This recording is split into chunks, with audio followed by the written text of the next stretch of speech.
morning.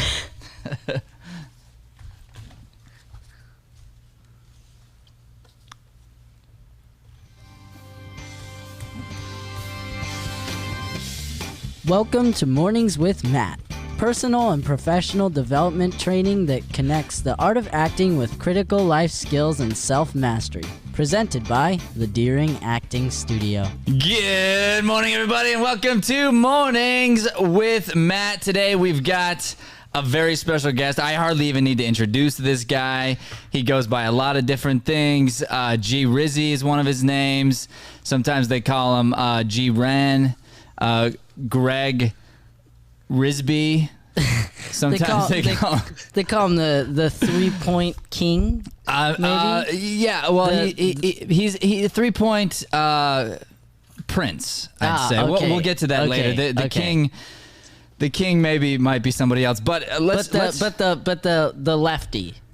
He's definitely the lefty king. He's definitely the lefty king. The lefty king. I'll give him that for sure. Ladies and gentlemen, Mr. Greg Renfro, as we like to call him, two times. Ooh, look at the dab. Here's the deal. I think we need to add to the show dancers. And the dancers are led by Greg Renfro because the way he was getting down to begin this show. I had it on a split screen because it was so good. Did you? Yeah. I'm so glad you noticed that because he was really getting down He was really getting down, but I don't blame him. It's a really good soundtrack. So you're digging the sound, right? I am. That morning show newscaster vibe.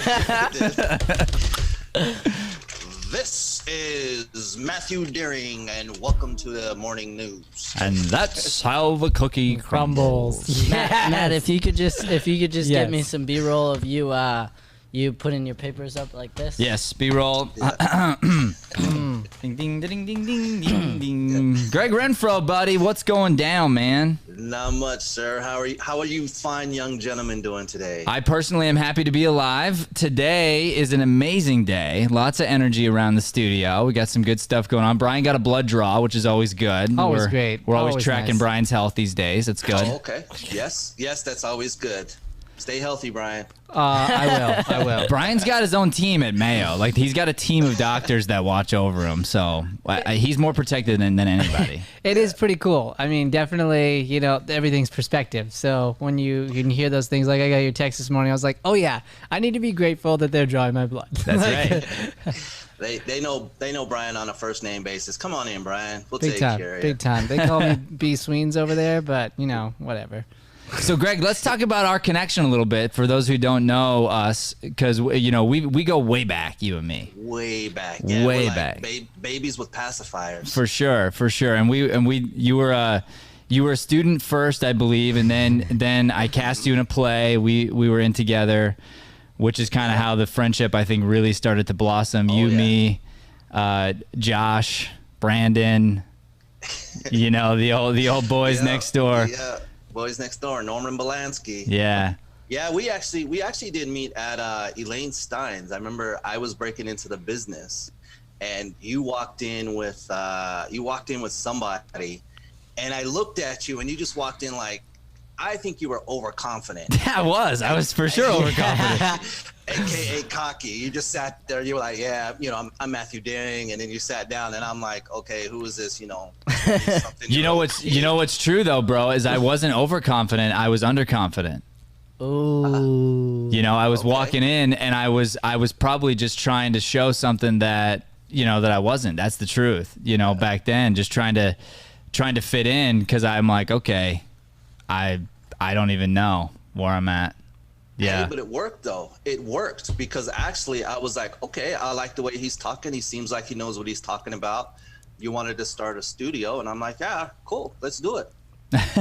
Would you like to share with Matt and the audience the dialogue that you shared with me beforehand, about the studio? Oh, well, yeah. I didn't want to really. Do you want me to say that on air though? Yeah, sure. Like I feel like me and Matt had this idea. Like, he was trying to pitch this idea of doing like a mobile service type thing, and I'm like, no, Matt, what you need to do is you need to open a studio and then have like actors going, like an actor studio, and we could call it like Renfro Studio or something like that. Yeah. And then you were like, no, that's not a good idea. That's dumb. That's a dumb move. And No, then here we are. No, I thought it was a good idea. I really did. I was just thinking, like, why would we use the prince's name when we could use the king? Oh, dang, son. All right, so we met. We working as actors together. We've then since become good friends. I was supposed to be your best man, but that didn't happen. Oh, so sad. I was looking forward to that. My apologies. I did not get married. You know, I've never been a best man. But you know, I heard you got married, and I And wasn't you- even invited. So oh. I thought we were brothers, man. Ouch. This is like a diss fest, just back and forth, back and forth. I love I it. wish I didn't bring that up because you just won that battle. Big time. Oh, Big time. like big time. You didn't get the invite? Oh, That was like a one-hit told me- punch. You were told me, you're like, hey, we can only have like a certain amount of guests. I did not say that. But I can't invite you. That's because you invited yourself, probably. No, that's the funny thing about you and me, actually, and I think this is true about a lot of friends, and especially guy friends. You go through like patches where you're hanging out all the time, and then all of a sudden you don't talk to each other. Like I've got a lot of good friends who have moved away, or like they just sort of changed direction in life, and I don't see them for years. And then all of a sudden we talk to each other and it's like, boom, it's like we never dropped our friendship. So I feel like you and me are that way. Every time we pick it up, it's like right where we left off. Exactly.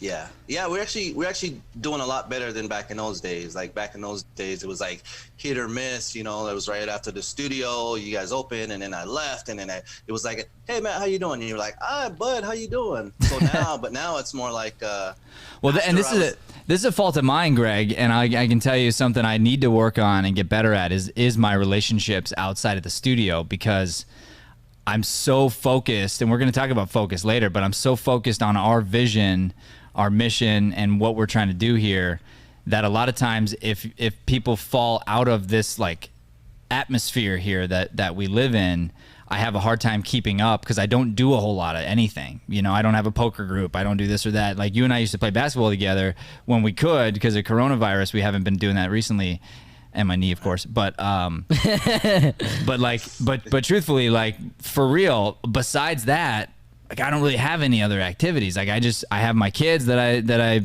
love and play with, and I've got my wife, and then it's like, other than that, I'm trying to grow this thing, you know? So that is a fault of mine, and I apologize for any times I've dropped off because I've been so, obsessed with this place.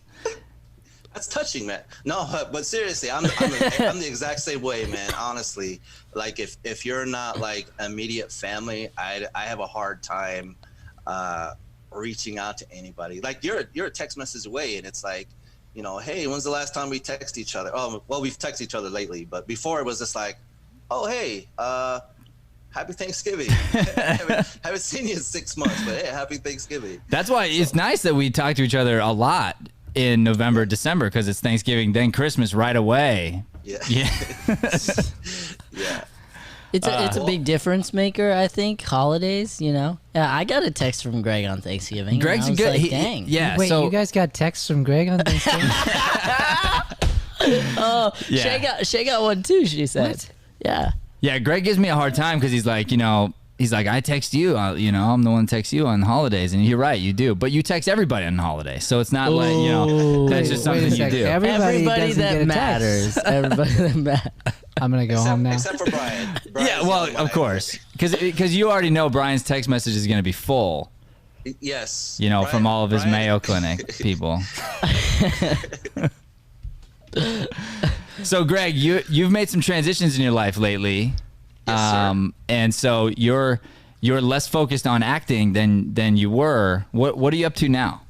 I actually, so last year I decided to go into software engineering. I enrolled in a school, an online program that is supposed to be about 18 months, and that is right now most of my focus. Building web applications and design and all that fun stuff that people appreciate but don't get to see. Yeah, and so you've been doing that. You're coming up on, what do you got, like 6 months left, something like that? Yeah, I got about 6 months left. So I hit the year mark in May.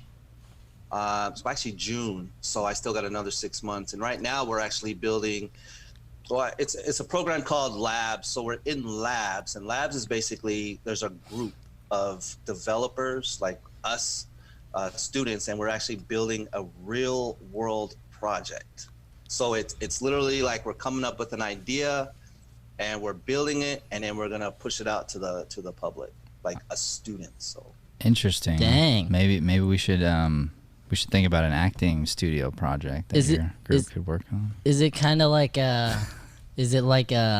student film for actors? Like, So it's that's like what it sounds like to me. Like, Yeah, like you're doing this, yes, and it's it's sort like of like that. practice in your field. Well, yes. So our specific group, there's a group of 5 of us, and the website is called Design Hub X. If you guys want to go out there, Design Hub X. Design Hub X. Yep, I will do that. And so right now, that was already designed, but we're out there trying to like reconfigure it, make it better. But there are actually people who have been contacted by actual businesses, like major businesses. Like there's a Save the Animals who reached out to the school, and students designed their website and actually like posted it out there. So actually it's live. And then there's some of them who've actually taken their projects and put them on like the Apple Store. So we've actually, it's not just I mean, student films you don't get paid in, it's like it's practice, but we actually have the tools to go out there and actually do something positive now as students. So. Yeah, That's great. cool. So let me ask you, when you got hit with this, the bug to get into software, we could call it software engineering, maybe. Yes. Yeah. So just like web developer. Yeah. So what was that moment like when you were just like, this is what I'm gonna do? You know what's funny is so I got cast in a role, and this role, the director at the time was like, hey, you're a good fit, this is what we want to do. And she was like, I want you to be a nerd, I want you to be this guy who's like really smart, think Elon Musk. And at the time I was like, I have no idea who Elon Musk is, because I'm not with current events or anything. And so I started digging into his past, and I'm like, this was a really smart guy. Like, and then from there, I just went like, okay, who else is smart? Like, who else? And then I found web developing, like people who build like startup, like Yelp or like Uber, like those types of people. I was like, oh my gosh, like this is fun, fascinating. And then from there, I just tried to figure out how the best way for me to get into the business. So it was like dual, like, I'm acting, and then I'm like, but I really want to go this way right now. For right now, I just like, I was addicted to it. Like, like, how do I get into it? So from there, I found the school that I went to, Lambda School. Shout out to lambdaschool.com. And then from there, It's time now for Brian Sweeney's Shameless Plugs. Shameless plug. That was perfect timing, Joey. I don't think Brian was listening well enough to repeat what Greg just said. Let's test. Let's test Brian's listening skills. Can you plug the school that Greg just plugged? Go. LambdenSchools.com. No? Is that wrong? No?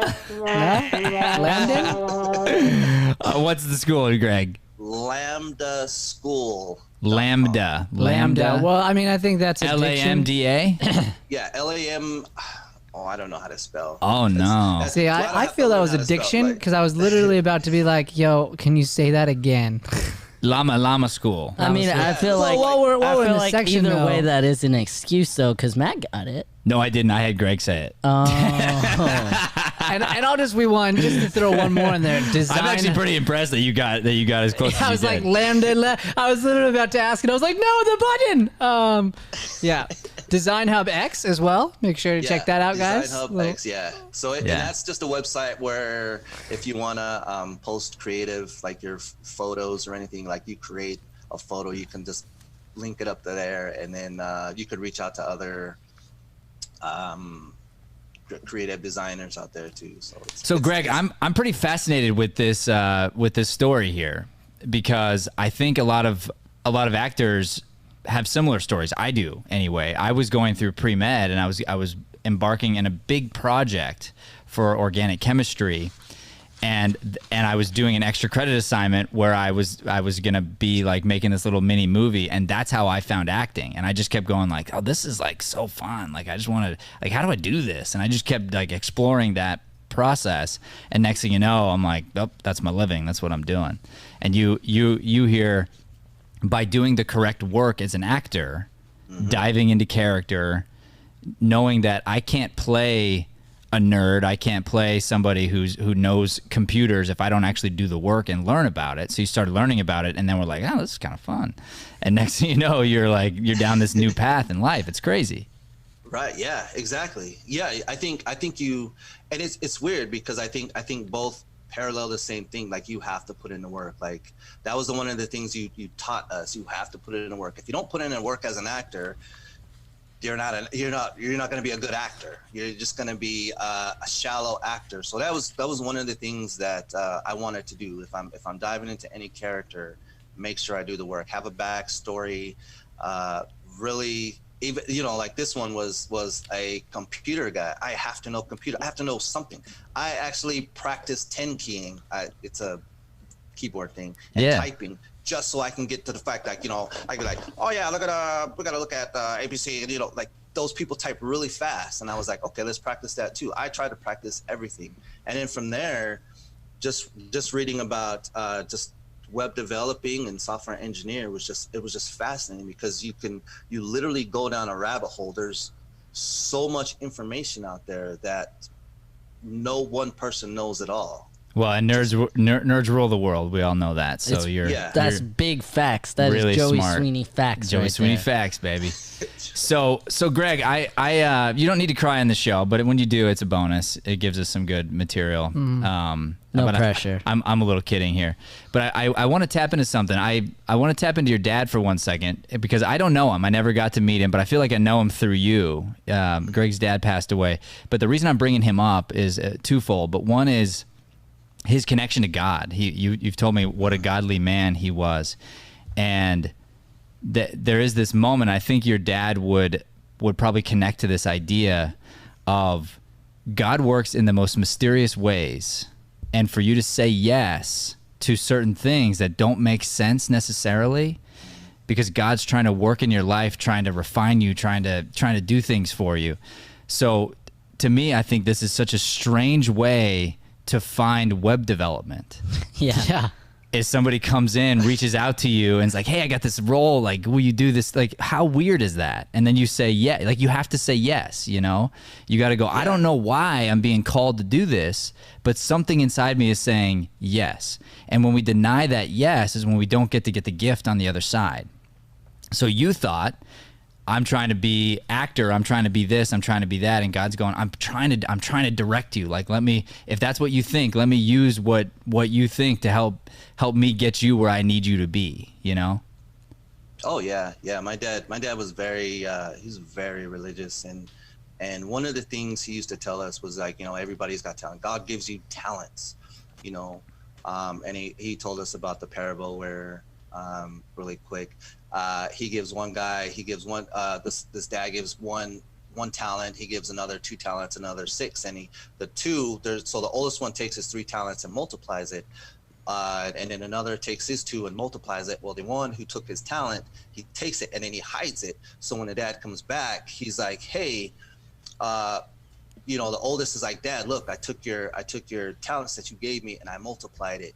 And the second one says the same thing, Dad, I took the 2 talents and I multiplied it. The last one says that, hey, Dad, I hid this talent, but I wanted you to know that I didn't do anything with it, but here it is.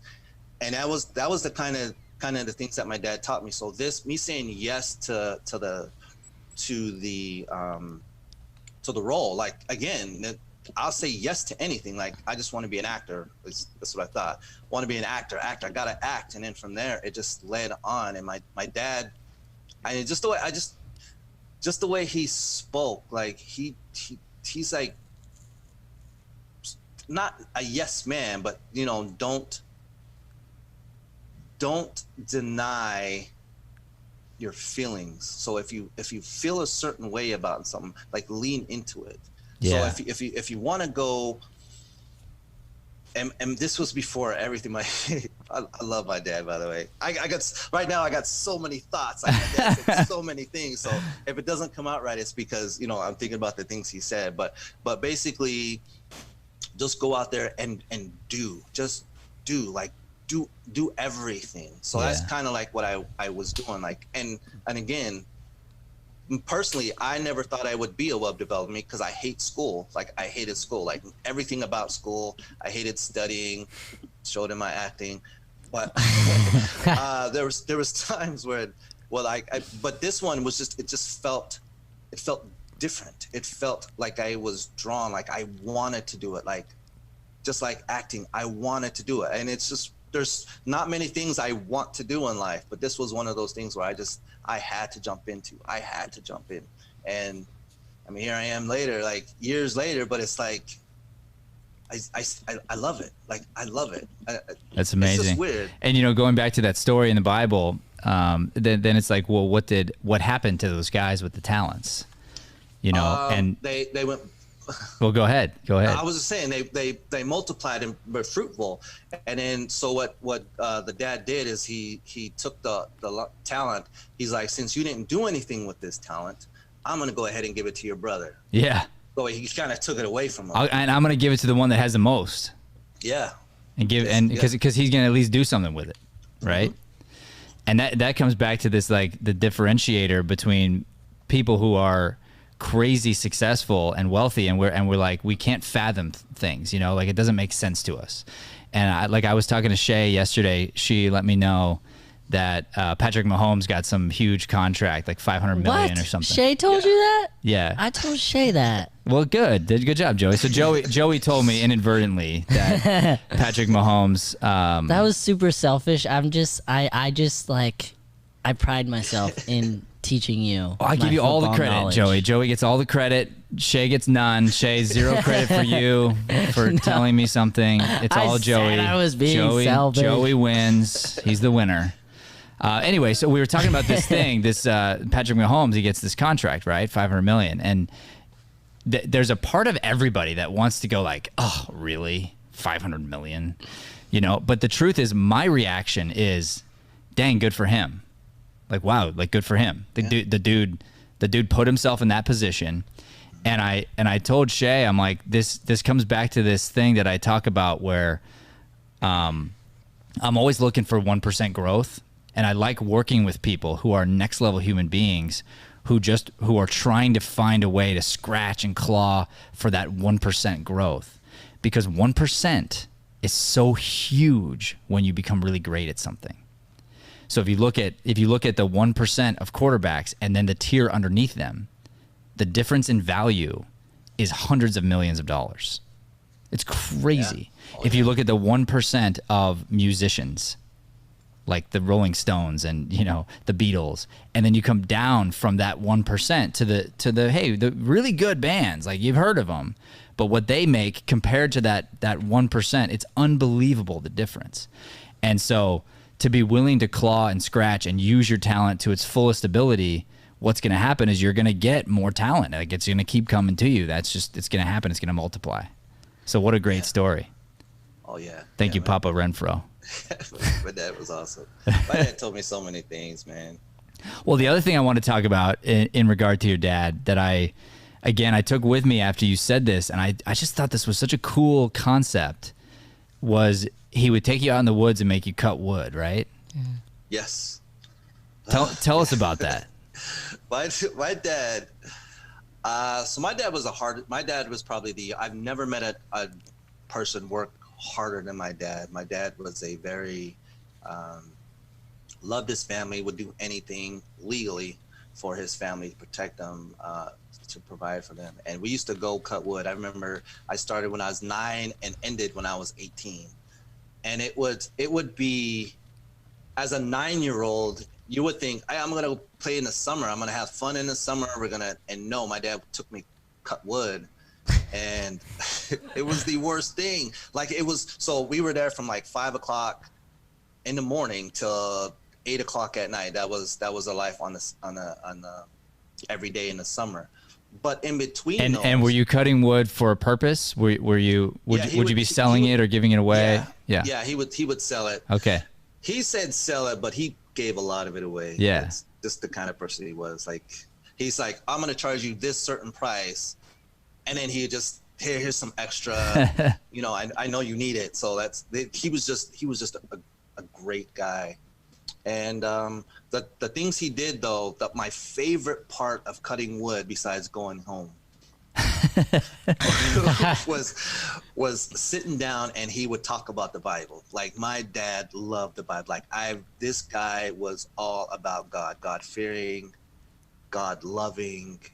And that was my favorite part besides going home. But it was because my dad should have been a preacher. The way he talked about his stories and the way he discussed it, and I was amazed at how well he knew the Bible. And as a kid, I'm thinking, how do you know all this stuff? How do you go from, hey, we're going to talk about Philippians 4:13, saying I can do all things through Christ Jesus who strengthens me, to talking about Noah and the flood? Like, how do you do that? Like, and it's a specific, like, I don't even know this stuff, like specific Bible verses, and not just your, you know, for God so loved the world, but like specific, hey, you know, he'll direct your needs he'll supply your needs according to his riches. Like, how do you know this stuff? Like, and that was like, to me, that was as I got older, I enjoyed cutting wood just for that moment, just so I could listen to him speak. And I loved it. And then on the other side of that, he taught me how to basically be a man, like, you know, through his actions. If I'm watching him, like, I might not have had the nicest clothes, and I had hand-me-downs because I had two older brothers, but we never went without anything. Like, never. We never struggled. We never had to rely on anybody. And that was one of the things he also taught me, man. So that's amazing. You know, and after I heard that story, and then I read this book it's really good for kids, it's really good for teens, and honestly it's really good for everybody. It's a fable, I guess. It's this long book, and it kind of dives into a lot of personal development ideas, and it's called Chop Wood, Carry Water. And the idea behind the book is this teenager, he wants to be a samurai. Like, that's all he wants to be when he grows up, is a samurai. And so he goes to the samurai school, and he wants to learn how to shoot a bow and arrow. Like, he's dying to shoot the bow and arrow, and he can't wait to shoot the bow and arrow. And the sensei keeps saying, yeah, and he's like, what am I gonna do today? And he's like, chop wood, carry water. Chop wood, carry water. And that's all he does on repeat. Chop wood, carry water. But he's building muscle, he's building strength, he's building habits, he's creating the foundation for the community and upon which they live, so that they never go without, so that he can focus on the right things. And then when it is time to shoot the arrow, he's shooting it for the right reason, kind of thing. And then of course there's a ton more lessons throughout, but it just keeps coming back to, no matter what, no matter how far he got in his samurai training, he never was allowed to stop chopping wood and carrying water. And the sensei would do it too. I mean, everybody, like, you just chop wood, you carry water. That's a part of, if you want to be a samurai, you got to do that all day, every day. If you're not working on your skill, you're chopping wood and carrying water, period. And so, when I read that book, I remembered the story you told me about your dad, and I'm like, dang, this dude's so smart. Yeah.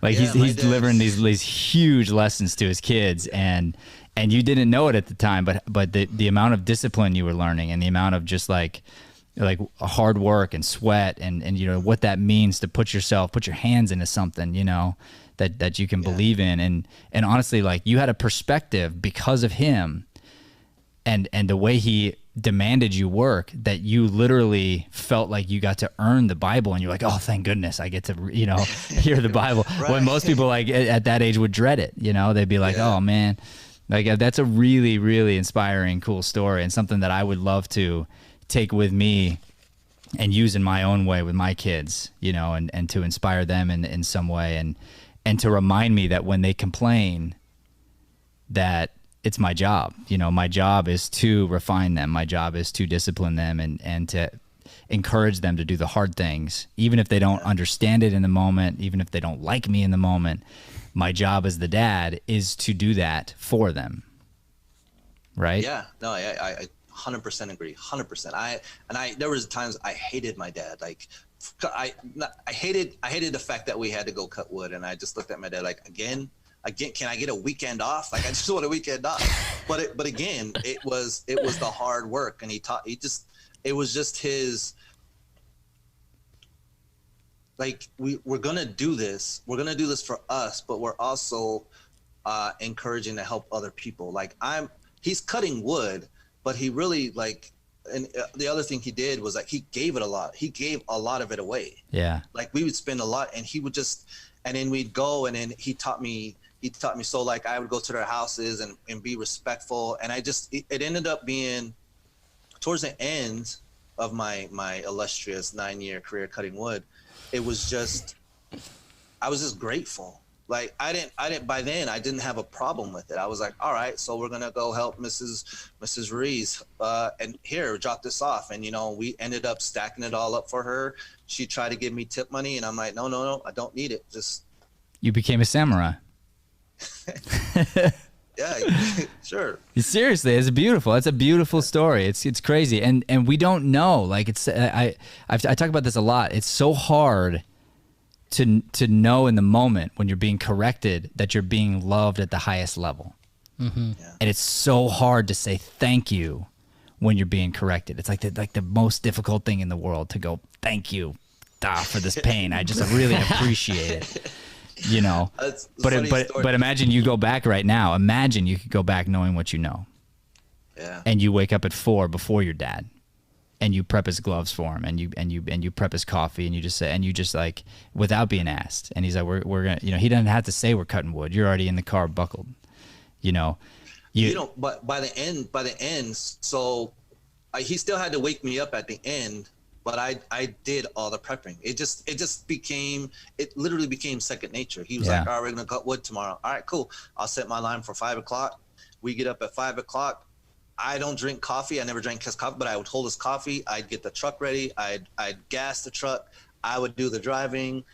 I'd set everything up. All he had to do was take the chainsaw and cut. And even then, it was like, just, take it easy, Dad. I got this. Like, by then, I was 18. I was, like, full of muscles, and I was like, have a seat, Dad. I got this. So. You were a samurai.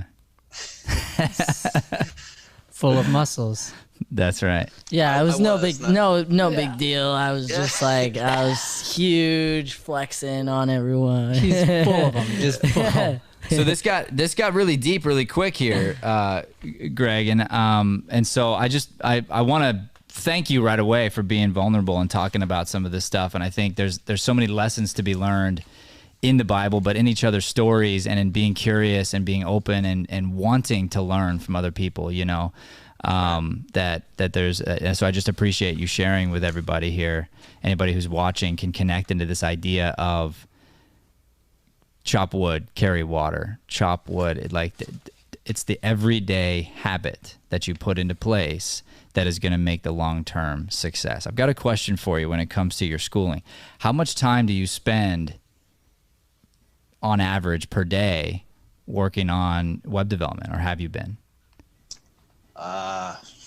Most of it. So I usually get up around 4:30. So I got my youngest with me. So he gets up around 8:30. He's not in school yet. So from 4:30 to 8:30, we hang out, or I do my own thing. And then from like 8 to 9, I get him some breakfast, get him settled in. And then I jump back on it a little bit later. Then we have lunch. So I would say 10, 12 hours. 10, 12 hours working on your web development craft? Yes. 10, 12 hours per day? Per day, yeah. Right now. Just about every day, or you take Sundays off, or? No. Okay. No. 10, 12 hours a day. All right. Yeah. So then in order to do that, I imagine you were able to drop all your job and drop drop everything else so that you could just focus on school, right? Like, you don't have to have a job. Oh no, I have to have a job. I have a job. I own a billing company, a medical billing company. Oh, so you own a company? Yeah. Okay, so you do that company on top of the 10 to 12 hours. Right. Does it say here that you train doctors? Yeah, he trains. So doctors are smart, but Greg is smarter because he trains them. Because he's a samurai. I was saying as far as their documentation. So it's there's when you fill out a claim, you know, there's doctor's notes. There's certain things that have to go into these notes, and I help them saying, okay, your documentation doesn't support what you're trying to bill. So some doctors are saying, hey, I want to bill this patient $200, and I look at the documentation and I say, sorry, sir or ma'am, your documentation only supports 50, and I'll tell you why. So let's change your documentation so you can get paid. No, well, in that situation, since they've already done that, there's nothing they can do. Right, but for the next one, they could prepare themselves. But for the next, I don't tell them what to bill. I just guide them into. You help them understand the rules that they get to play by. Yeah, see, that makes sense. And if you think about it, this goes back to this concept of how do you make yourself valuable. My next book, after I finish the one I'm on right now, I don't even know if I should release this. I can't release the title. It's too good. But basically, I'm going to be training on this exact idea, how to guarantee that you make yourself valuable to the market in any circumstance, including a pandemic, how you can stay valuable and desirable to the market. And this is a perfect example here. Even doctors, even lawyers, even whoever, like they don't know what they don't know in other areas. So if you can become valuable to teaching them and then all of a sudden they'd be stupid not to hire you. Like they should be going to your website, which is it's time now for Brian Sweeney's Shameless Plugs. Shameless plugs. Greg's website is sdbilling.net. SD as in dog, billing.net.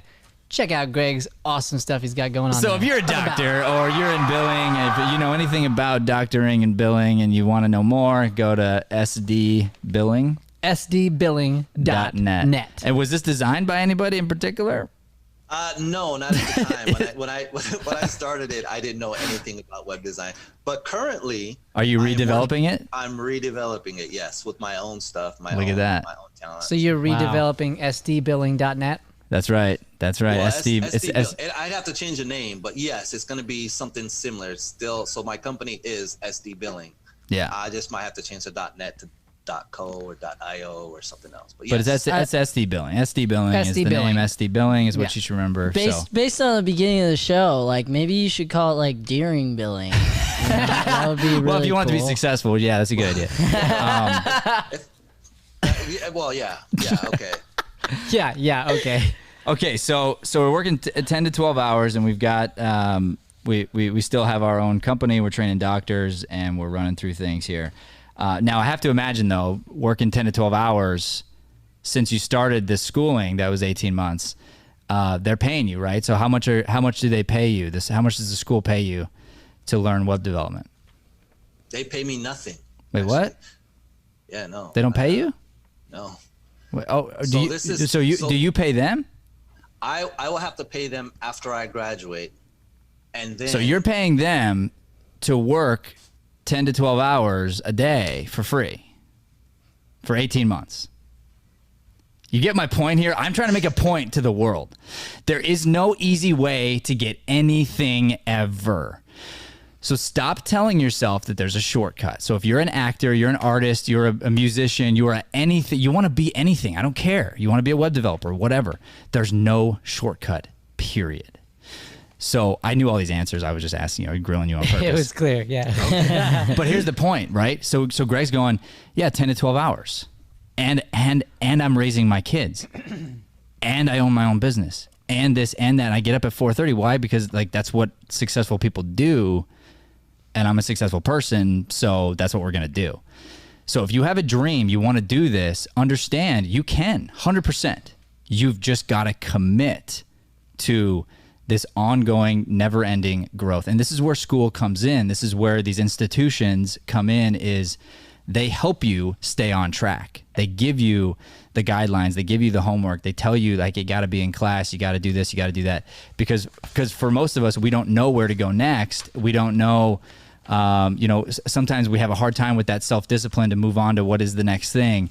So having some sort of a target is really, really helpful. But understand, even with that, even with schooling, Greg could get by with a D+ or a C and pass with probably only working on it 6 hours a day. Mm-hmm. But it's 12 hours because he's passionate about it, because he loves it, because he's like, this is my life dream. It's that now all of a sudden I didn't know I wanted to do this, but now I want to do this. I'm all in on it. And that's how I know 100%, Greg, that you're going to be successful. Like there's no way that I would want to use anybody but you to develop my stuff because of your passion. Not because I love you. Like I love you anyway, but like I don't want you working on my stuff unless you love that thing. But if you love it, you're obsessed with it, like you just want to learn more about it. I know that if I hire you this year to work on my stuff, that I could hire you again next year to work on my stuff. But if I hire you next year, you're going to be better than you were last year. And I'm going to get a better product because I know you're still growing, you're still grinding and trying to find a way to get better at your craft. And that is the key to life. That's the key to using your talents and multiplying your talents in order to take your life into these extraordinary places that we don't even we have no idea what God's got in store for us. But if we don't put in the work, we'll never know. What's up, Big Brad? facts. Well, yeah, and Joey Sweeney facts. Joey Sweeney's facts. I was going to jump on that, specifically dealing with the title we put on this, which was commit to your one thing. And so Greg, you found this passion, you're super passionate about it, and it's become your one thing that you're hyper focusing on despite all the other excuses you could make. And there are, like you said, so many. I love how Matt was setting you up there. You should watch it back because it's so funny to just see how he's doing it. But he's clearly setting you up to hear this and realize and everybody watching, it doesn't matter. If you want something, if you've got this one thing, you got to commit to it. You still have a family, you still got to pay the bills, but that doesn't mean you should say no to your dreams and no to the things you're excited about. It just means you have to make time for it. I love my fake acting where I was like, it was so great. I was like, they're paying you, right? And I'm like, oh, they're not? Oh. but Greg wasn't getting it. Greg's like, it took him Greg's to Matt, the last one. don't you understand how it works? He's like, Matt, what do you don't you get it? It's school, bro. No, they're not paying.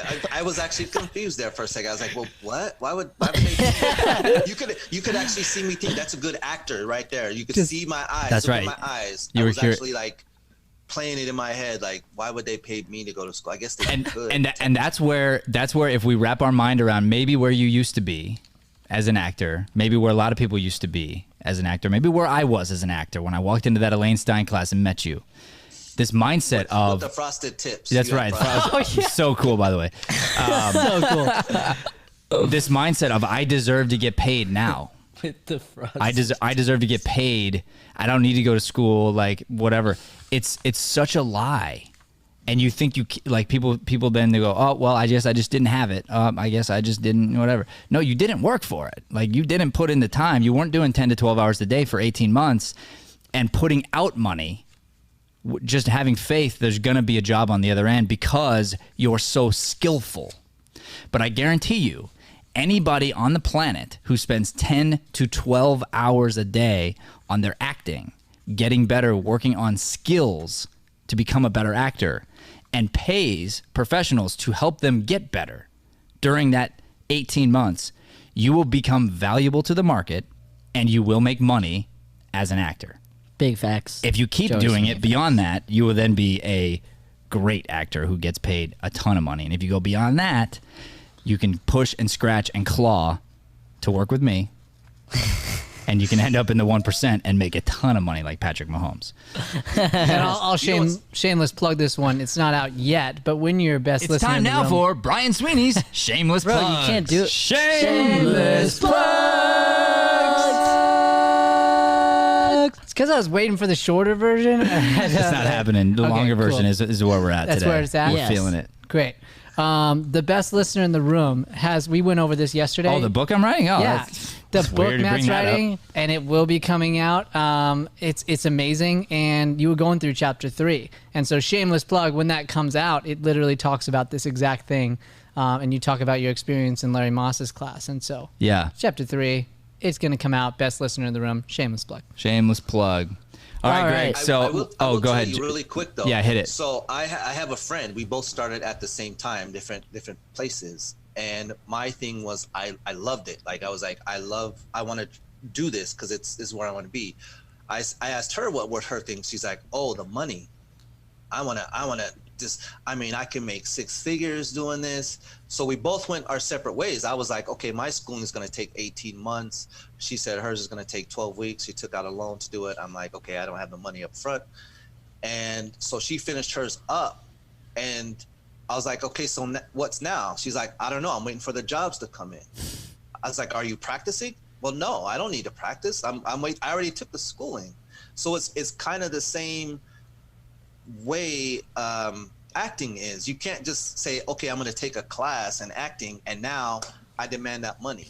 Right. And you can't get into the acting business just for the money. I mean, you have to love it. Like she doesn't love it. She just is in it for the money. I mean, yeah, you can make some money, but like how far is that going to take you? Like, and people do. They'll land a couple jobs, maybe in this case land a couple clients or this or that, but eventually the well runs dry. And the real talent comes to the surface, and that's what happens. I mean, in the acting world, they're called acting scams, and someone will take out a loan to go to Florida or something, and they'll go to a conference, and they'll get seen by a bunch of people, and they'll go through like a boot camp of sorts, and then everyone's like, "You're so good! Oh my gosh, we're gonna get you signed!" and blah blah blah. And now you've paid $8,000, and you're going like, maybe you even get a job. Good for you. And you got something on your resume. You get something to brag about on Instagram, and then what? And then you're going, I got nothing. And I'm even asking her, like, are you practicing at least? Well, no, I'm not practicing. Yeah. So it's every profession, and this comes back to this idea, like, don't kid yourself. No profession is different than the other. You want to be good, you want to be great, you got to work at it. Period. And you name it. I don't care what you name. There's a way to climb the ladder. There's a way to get better. There's a way to be at the top, and there's a way to settle. Mm-hmm. Big facts. Alrighty. Joey Sweeney facts. All right, let's get into, we're about the 47-minute mark here, so let's we get need Greg into these to drill me. wonderful questions, all right, Mr. Renfro. Okay, so my first question is, do you set goals on the micro level? And my example is, if I want to run a marathon, I know you and I said we want to run a marathon. Do you go in and say, okay, I want to run a marathon in November. Let me work out today. I got to run 4 miles. Tomorrow I'm going to run 5 miles. The next day I'm just going to run a 1 mile. Or are you, okay, I have a marathon coming in November. As long as I'm ready by November, I'll be good to go. Both. I do both. So the second part of the question, I don't do that, but what I do is I have to make sure, and this is something I've had to learn and grow through because I didn't used to do this. But now my goals, okay, so let's take marathon. That's a great example. So I want to run a marathon in November. If I'm honest with myself, I go, all right, so what do I have to do? I don't know. So let me look at what other runners have done, what other beginners have done. How did they do a training program, blah, blah, blah. I go through that. I adjust it for me and my schedule. And yes, I break down every goal into a micro level all the way down to today. So ideally, it's like, what am I going to do today that will gain me momentum to push toward this thing that I want to do? So then it's like, all right, then I have monthly goals and I have, the yearly goal and stuff. And so I'm like, okay, I've built my way up to this. As a matter of fact, I ran a half marathon. And so I did this work already once, and it's grueling. It really is. But the problem is, it's funny that marathon, I got shin splints and I stopped running like 4 miles before the finish line. And it's crazy because I was supposed to run with someone else who didn't show up. I was by myself. My headphones went out. Like I'm like, I was just having like a day, And then it's so weird I didn't even know that this was a part of the. I showed up late. I didn't eat right the night before. Like I like everything that I could do wrong, I did wrong. And so I'm running this thing and I'm by myself and I keep asking myself, like, why am I doing this? Like, why am I doing this? And I didn't even know the track. I didn't know where I was going. I just was running. And about 4 miles before the finish line, since I didn't know whatever, I looked to my left, and it's the old building where we used to have our studio on McDowell. And it's only like a couple blocks over. I was like, oh, crazy. I'm getting off the track. And I got off the track, and I look back at that, and it's one of the things I really regret. It's like, what were you doing? You finished because you said you were going to do it. That's the only reason to finish. But here comes back to the deal, right? The reason I didn't is I didn't know why I was doing it. So I need the micro goals, and I had every micro goal, and I hit every single micro goal. The problem is I didn't know why running a marathon was important to me. So when push came to shove and I was given an opportunity to quit, I took it. So now I'm gonna take the goal, but the very first and most important thing is I got to go, why am I setting this goal in the first place? What's the purpose in my life for setting this goal? Great. Then I go back, micro goal set to try to get to this thing. But then what's crazy is whether or not I ever run a marathon doesn't ever matter, because my why is strong enough that even if like the marathon gets canceled and coronavirus comes up and whatever, things that are out of my control happen, and I don't get to run the marathon, I blow out my knee and I don't get to run the marathon. Well, it doesn't matter, because the reason I started was not because of the marathon. The reason I started was I was trying to better me. I was trying to build discipline. I was trying to do this, this, and this. So now all of a sudden I can still use those habits. I can still build upon them. And the goal is actually the strong why is beyond the result, the one thing itself. And it's like I'm already moving on to the next thing because it was all about building discipline. That's my why. So different. So if my why was I'm trying to build discipline, I'm trying to build mental toughness, I'm trying to tell myself that I can do something that's hard, that's beyond my ability right now. Then if I'm 4 miles to the finish, I mean, you know me, there's no way I'm going to stop. Like as a matter of fact, I'm going to try to beat the guy next to me. And I'll throw up and I'll fall and I'll get up and I'll go again. So that's how you do it. You have to set daily stuff. You have to know, you got to put it right in front of your face. You got to set goals. You got to reset the goals. You got to readjust your sails. You got to do it at a micro level. But if you don't know on a macro level why you're doing it in the first place, you'll fail. And that comes back to even like the idea of the money thing you were just talking about with a profession. If my why is not the right reason, then eventually, even if I've set all these micro goals and even if I hit them all, something's going to get in the way. And when I get that opportunity to quit, that opportunity to take the left-hand turn, which you'll get, you'll take it. Interesting. Boom. Next question. Okay, so my next question is, how do you stay focused? I mean, this is one of the things that I have a hard time with, kids and business, and it's whole hard to stay focused. How do you stay focused? Like, how do you train yourself to, all right, so from this time, this is it. Like I struggle with that. Yeah. So there's a lot of ways. And as Brian said, I'm writing this chapter right now. The chapter is called Focus. So it's all about this. And the idea is you have to protect yourself because you're weak. You're human, and you will take the easy road if you get the chance. I mean, I just said it. So the way to protect yourself is, first of all, you got your why. Second of all, you have to create bookends. So you have to end your day strong. You have to start your day strong. You have to know before you go to bed why it's so important to you to wake up tomorrow, why you're so excited to wake up tomorrow. That's one of the most important things. So you can set your mind. You can literally tell yourself, talk to yourself, have a whole discussion with you that makes tomorrow as important as Christmas when you were a kid, as important as missing an international flight. Like every day can be that important. You just have to tell yourself it's that important before you go to bed. And so you go through your affirmations, you go through your why, and you bookend your day. So every night should be the same. Every morning should be the same. Going back to that idea of chopping wood, that's what you're doing. You're chopping wood. You're never going to want to, ever going to want to. So you have to learn to thank you, and thank God who's in you, because you now, your dad's gone, completely gone. My dad is no longer in my house living with me telling me what I have to do.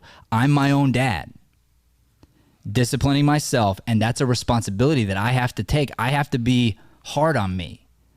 I got to be honest with me, and I got to love me to the highest level that I can possibly love myself, because I know what's good for me and what's not.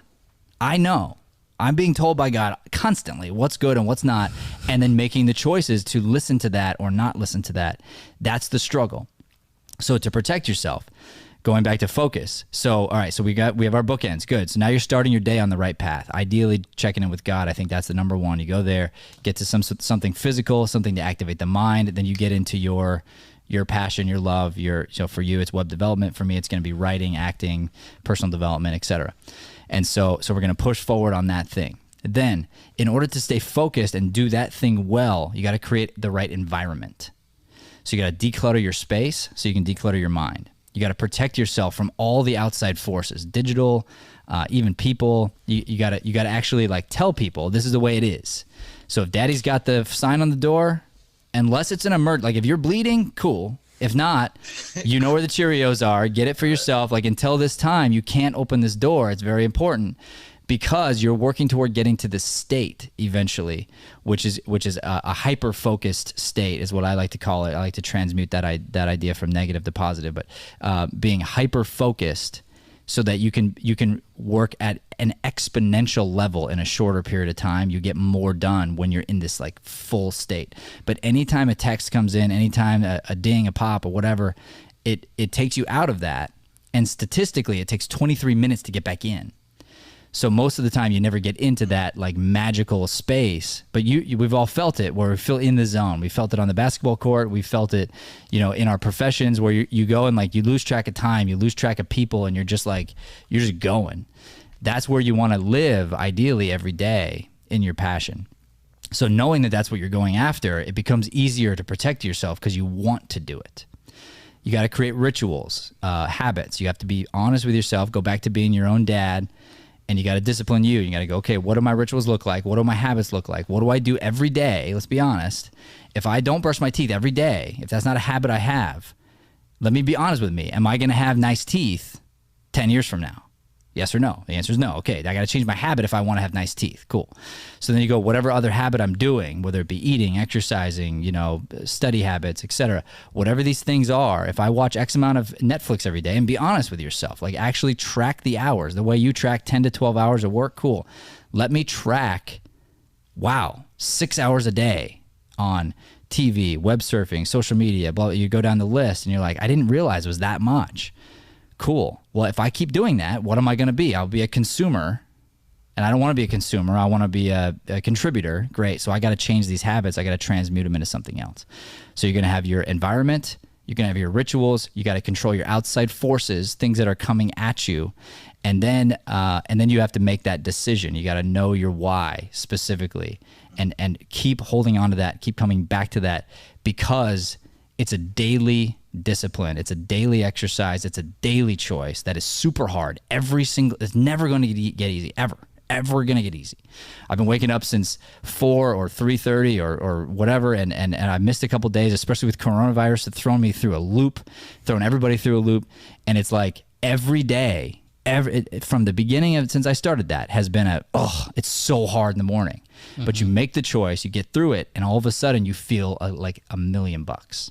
But it takes the choice, and it's never going to go away, never going to get easier. As a matter of fact, I believe it gets harder. The more successful you get, the harder that decision becomes, because you want to pull your foot off the gas because you want to like relax for a second and go, I earned it, and you forget what got me here in the first place was my discipline, was my chopping wood, carrying water. So to review, we've got our environment we're going to control, our rituals, our outside forces, and then we're going to make a very firm decision, our why, so we know what is driving us. We set our own expectations, our own disciplines of ourselves, and we hold ourselves accountable for what's true. It's okay to make a mistake, but it's not okay to blame somebody else. You got to be accountable for your own stuff. I've been writing about this, so I'm super passionate. Yeah. It's really interesting how you brought up basketball in there, because I was thinking about it when you said it, and I never thought about it this way, but it's so true. Like when you and me and Greg used to play, when you show up on Sunday, your phone's like on the sideline, most of them are on silent, and you like hit the court and you're just in the game for 2 hours. Yeah. There's nothing else on your mind. You're thinking about what the score is, who's on your team, where you can beat a score, like how you're going to play defense, all that stuff. Like you're so zoned in. And if there's a fire, if there's an emergency, if there's a terrorist attack of some kind, we'll find out about it. Yeah. The news will get to you. If it's important enough that it really affects you, it'll get to you. Mm-hmm. And you know that.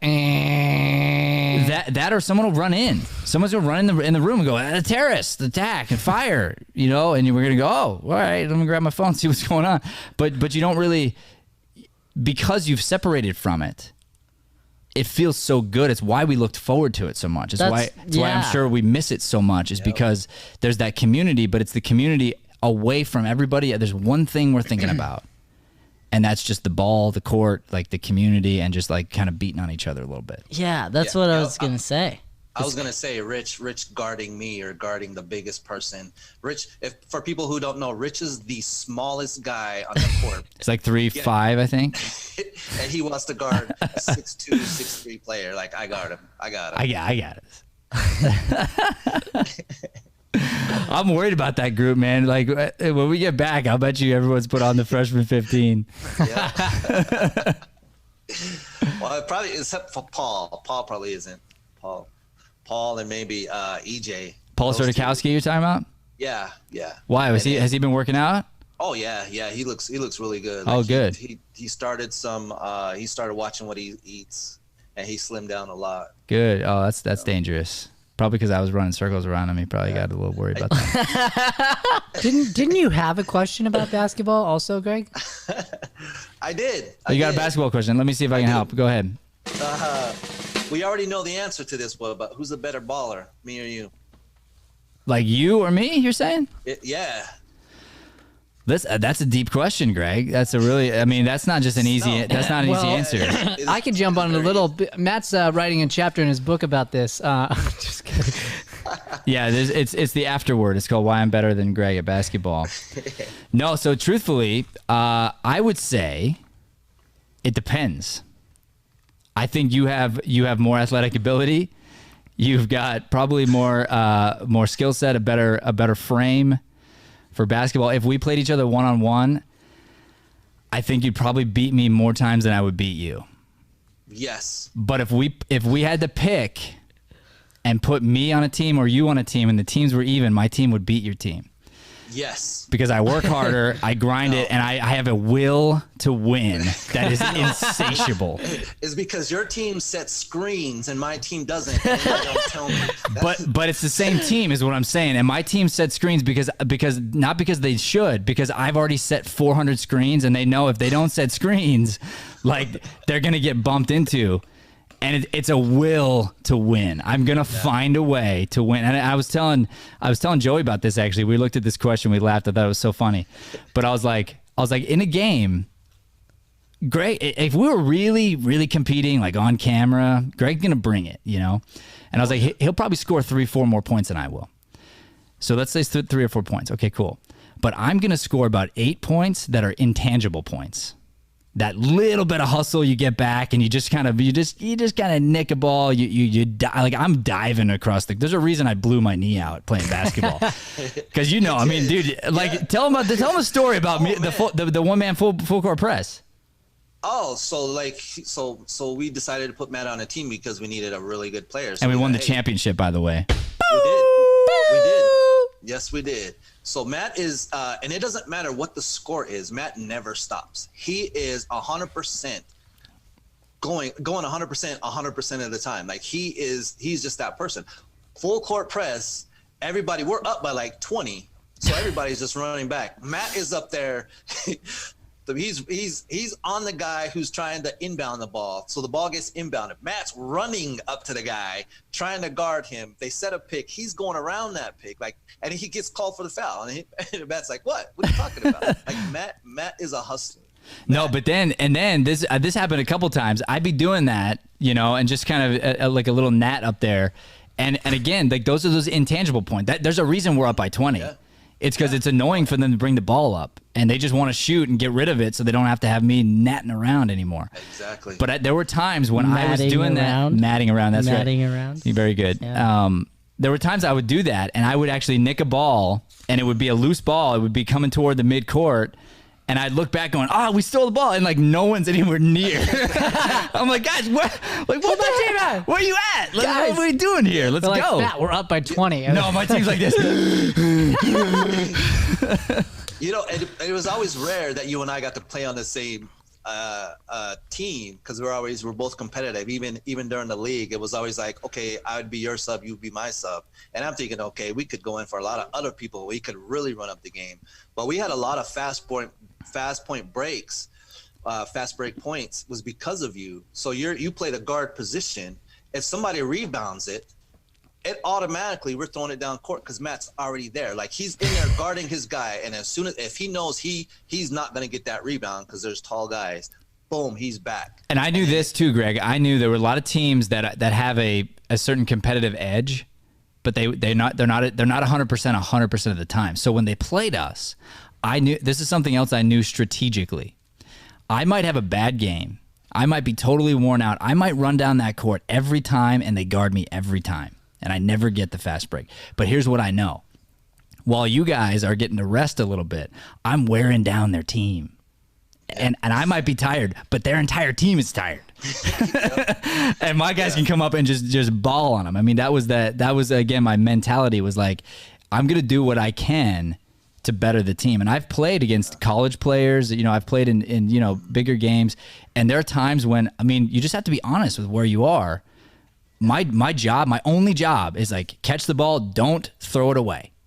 Pass it. You're not the best player. You shouldn't be shooting 90% of the time unless you're wide open, which sometimes they would leave me wide open because I would be the small white guy on the side, and they'd be like, yeah, you can't do anything. And then I'd make like 3 or 4 in a row. They're like, well, you going to guard that guy? You know, what's funny though, with your shot though, like you have a great shot.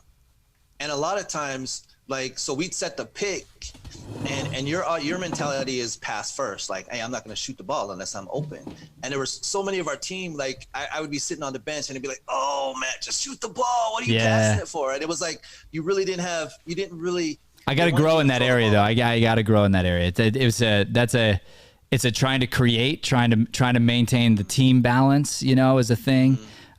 But sometimes the best thing to do is just take the rock and shoot it. Matt does like this like Michael Jordan shot where he just like kicks his left, but he's like.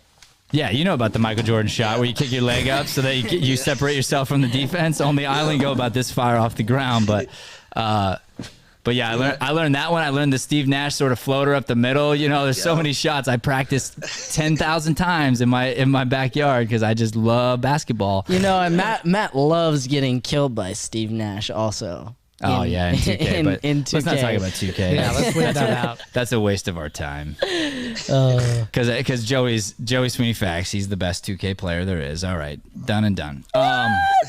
Yeah, what, me? Yeah, you are. Okay, so circle. So speaking of Joey, though, let's end here. I want to end on this like another super high note.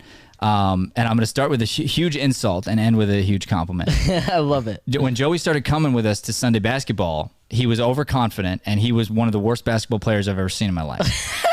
No. I think you need to underline ever. Ever, right? Just ever. So bad. And he, you know, he grew up in a small town. He somehow made their weird small town basketball, which I don't even know what that must have looked like. And I mean, traveling, had no concept for the game whatsoever. And I taught him that principle that I just mentioned to you, because when I'm on the court with anybody who's clearly better than me, I want to find a way I can contribute in a way that makes sense, that makes people want to play with me. Because otherwise, I'm like, they don't want to play with me. If I try to pretend I'm as good as they are, I'm not as good as they are. I shouldn't be doing that. I just got to play my part, you know, be my role. And so I taught Joey that. And I said, dude, watch me play. Just watch and understand that I just hustle a little bit more. I give a little bit more every time. And if you do that and you play your role, you play where you are, your skill set, because you don't have many skills right now. And then you got to work on your skills. But don't shoot. Pass it. become a really good rebounder. And by the way, he had no idea how to rebound. I'm like, here's how you rebound. And I showed him how to do it. And I'm like, if you become this intangible guy, you'll be someone that goes from like when we see you going like, oh, gotta have Joey on our team to I'll take Joey, you know. And I told him this morning, I'm like, you're not gonna be the first pick in that game because you're not the best player in that game. But when it comes down to you versus someone who's similar to you in skill, maybe even a little better than you in skill, right in that area, I'll take you because now you got the intangibles. You got the thing like I like playing with you because you understand the game and you play within your skill set and you hustle like Joey hustles, right? Mm-hmm. And he's been transformed on the court. Like it's been one of those things. It's been really fun to watch you play and watch the guys transform their opinion of you. And now I'm hearing them say the things that Greg says. He's like, shoot, man, like you got to shoot. Yeah. And because you earned it, you know, like you earned that spot. Where there were other times where they're like, if they didn't say it, they were thinking it. Like, why is he shooting the ball? You know. And now they're going, shoot, man, like we trust you. You've earned it. Shoot the ball. You know. Yeah. I will say for Joey, his defense has gotten a lot better. Like he guards people. Like he really when I say guards, he guards people now. He's really good. The other thing that they still do is they actually still slack off on him. And I'm like, Joey, take a few steps in from the 3-point line. This is your shot. Yeah. And 9 times out of 10, he makes that shot. And that's someone who loves you, who's trying to protect you, who's trying to give you good advice because he's saying, don't shoot the 3. Yeah. You're not there yet. Yeah. You can earn it, but you haven't yet. Mm-hmm. Take a few steps in though, and you can kill them because they're not respecting you. Yep. Then you earn the 3. Eventually, they're going to respect you there, but they won't respect the 3 for a year, and you drain a few threes on them. You know that's the way you grow and develop, and you know become a baller in life. Big facts. You like that? Wow, we wrapped that up well. That should have been the title, dude. Become a baller in life. I'm literally thinking like, maybe I have to re-SEO this thing. Dude, 2 times. I am so happy you came on this show. Dude, I'm so grateful for you and our friendship. I love you so much, man. I'm happy for the direction you're going in life. Know that we're here always. I would love to have you still be training on your personal development and acting, connecting those 2 things in and using those skills as I know you are, but using them even more to propel you in the career you're in now. You know, you're probably going to get more acting gigs now that you don't care about it than you ever got in the past because you're creating this new will, this new drive that is gonna suit you in every area. So, dude, nothing but love, man. I'm so happy for you. I appreciate you guys having me on the show, and yes, I will. Acting's not dead. I still love acting. It's just temporarily on hold. But oh yeah, I love acting. Thanks for having me, Joey, Brian. Sorry for the miscommunication earlier. But yeah, man, I appreciate it, guys. All right, man. Nothing but love for you guys. I love you. That's our show. Thank you so much for watching. This has been Mornings with Matt. Please don't forget to like, subscribe, and share this channel. It means the world to us. Helps us to deliver this light-driven content to the planet. God bless. Thanks for listening to Mornings with Matt. Please like, subscribe, and follow us at Deering Acting Studio to keep up with the latest content. For more information on classes, private lessons, or professional development coaching, visit www.deeringstudio.com. Have a Deering day, everyone.